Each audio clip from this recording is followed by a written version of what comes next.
คามโหคนประกำเลี้ยว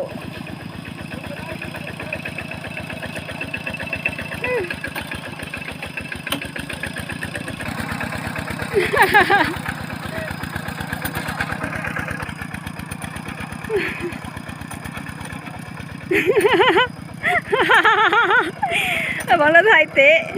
มันถิดเนี่ยมันขาดออกไปทุกคน สบายดีทุกคนมากินตำมะฮุ่งนำกันเด้ออยู่หายอยู่นาคือเก่าวันนี้มาเด้อมาตำมะฮุ่งกันตำมะฮุ่งอยู่นากันกินทุกคนมานี่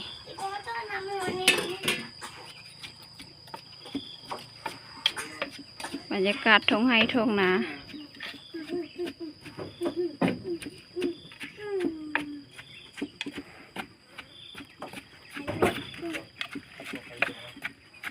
เดี๋ยวก็จีตอนนี้ประมาณ7 โมงทุกคน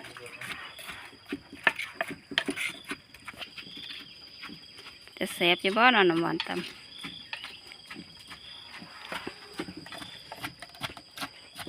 มะฮุ่งกับขั่วตะกะแตน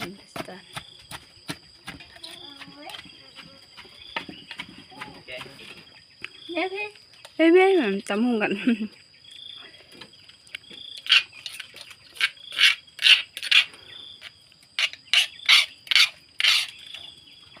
อาหารเช้าทุกคนกินก้อนลงดำนาป้าคนเราไปกินพวกตะกะแตนทุกคนว้าวพอตะกะแตนไงกินข้าวกันทุกคนมาเด้อข้าวก้อนสิลงดำนาแซ่บนะหวานหยองหยองเจ้าของตำมะฮุ่งแซ่บเลยทุกคนกับทอดตะกะแตน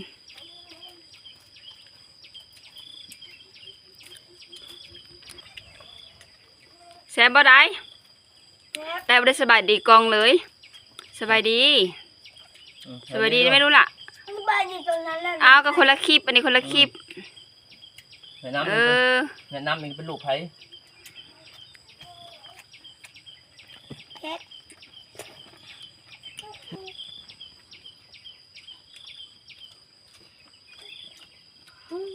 ตะมุ่งกันอยู่นะคนก่อนสิลงดำนา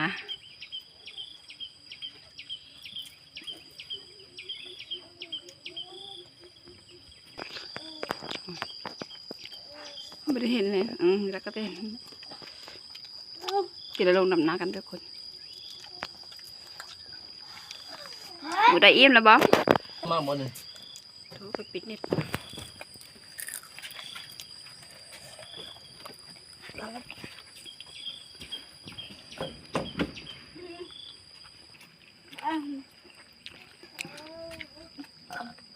คนงานข้าวกับปนหมวกเลยผักแก้วก็มีผักกาดทองทุกคนผักกาดทองแล้วก็ก้อยหอย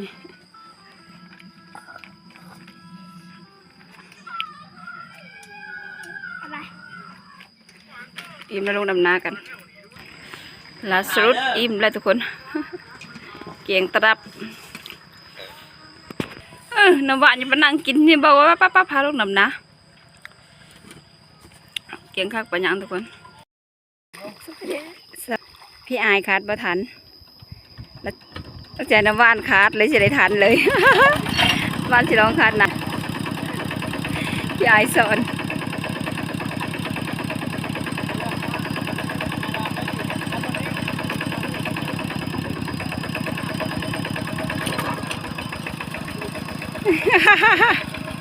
เอ็ดระวังคามโหคนประกำเลี้ยว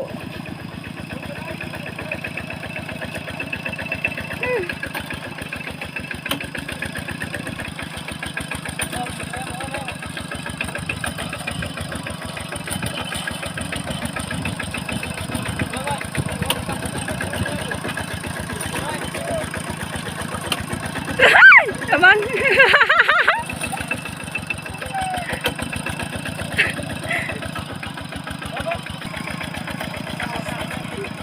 สิรอดบ่เนาะบอยเพิ่นนะอุณหวาน น้ำมันขาดหนาดีกว่า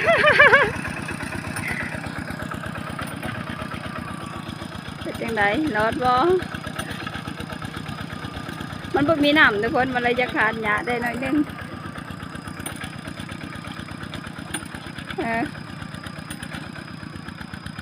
หนักเนาะมันบ่ไปบ่มีน้ำ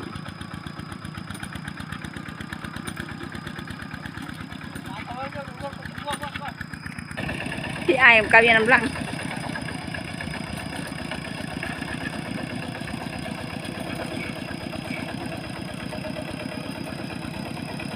พี่ไอ้ตามหลังยัน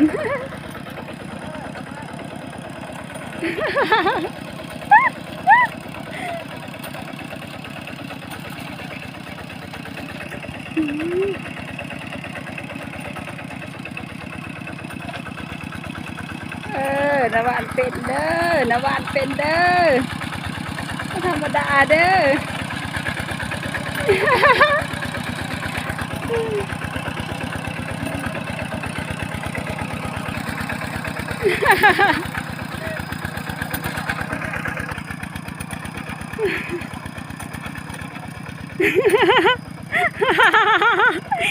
บอกแล้วไทยเตะ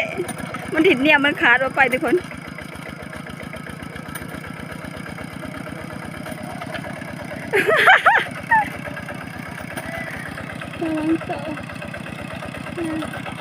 เด้เห็นบ่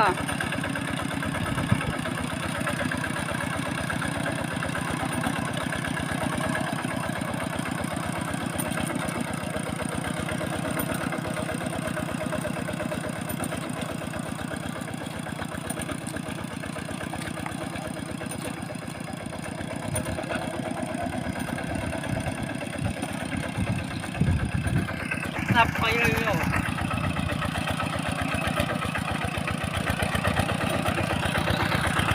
จังได้เป็นเซย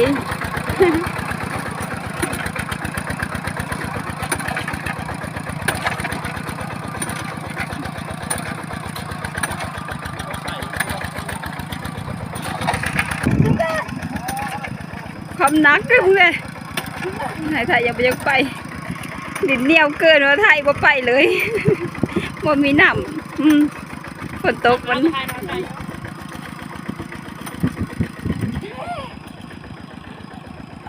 ขอบใจทุกคนเด้อที่กดติดตามกดไลค์กดแชร์เป็นบ้านขอบใจได้หลายบาย